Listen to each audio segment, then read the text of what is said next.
Hi, I'm Simone from the CATS team. One of our 4 goals for the competition is for your learners to design a lunar habitat where astronauts will live and work on the moon.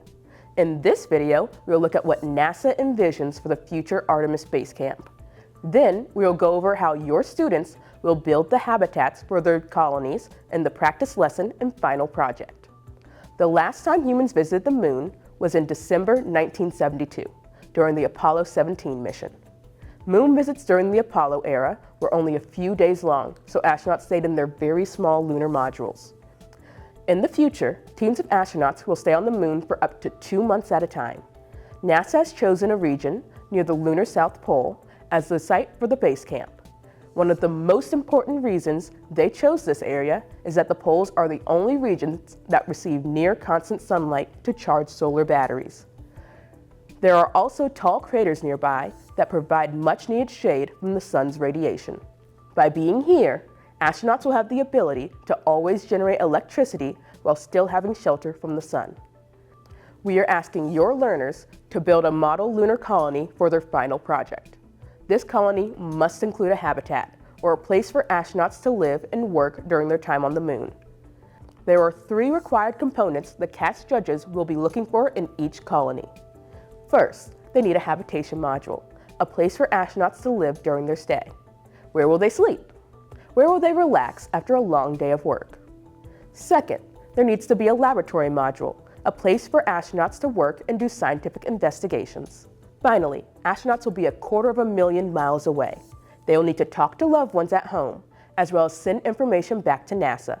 So, they must build a communications array that can send and receive messages between the moon and the Earth.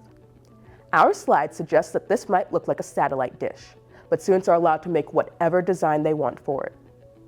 Your kit contains many materials that learners can use to construct their lunar habitats. With the power of imagination, they can turn Lego bricks, index cards, masking tape, and other objects into representations of the different modules where astronauts will live and work on the moon. Let's take a closer look at how we can harness this creativity to construct anything we want, including a habitat. The 3-Doodler Start Plus pen allows users to trace patterns or draw freehand with melted plastic, which then cools into any solid shape you can make. To use it, slide the switch to the on position. Wait for the light to turn from red to green. It could take up to 30 seconds for the pen to warm up. Insert a strand of filament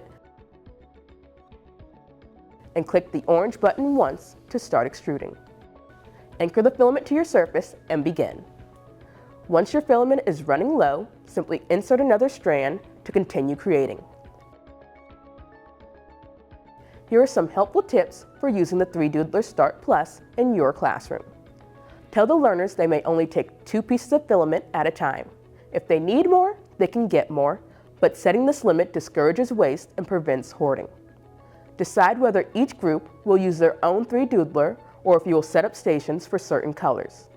This reduces waste, as learners only use the amount of a color that they need. Double-click the orange button to reverse the direction of the gear wheels to pull out unused filament. Jams can sometimes be resolved by gently pushing on the plastic to make sure the gears grip it properly. You can also push it with a second strand if it is already inside the body of the pen. The practice lesson for the lunar habitat has students build a 3-doodled element that may be saved for the final project. There is an area on their worksheet for them to draw an outline for their 3-doodled piece. They can use the challenge cards or doodle pads in their kit as inspiration. They will trace the outline directly on the paper or use one of the transparencies in the kit to assist. Then, they can hold their finished components next to each other and weld them together to make a 3-dimensional object.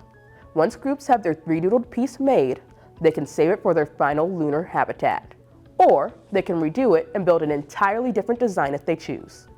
They should be able to explain why they decide to 3-doodle this piece, as well as how it will help the Artemis astronauts live on the moon.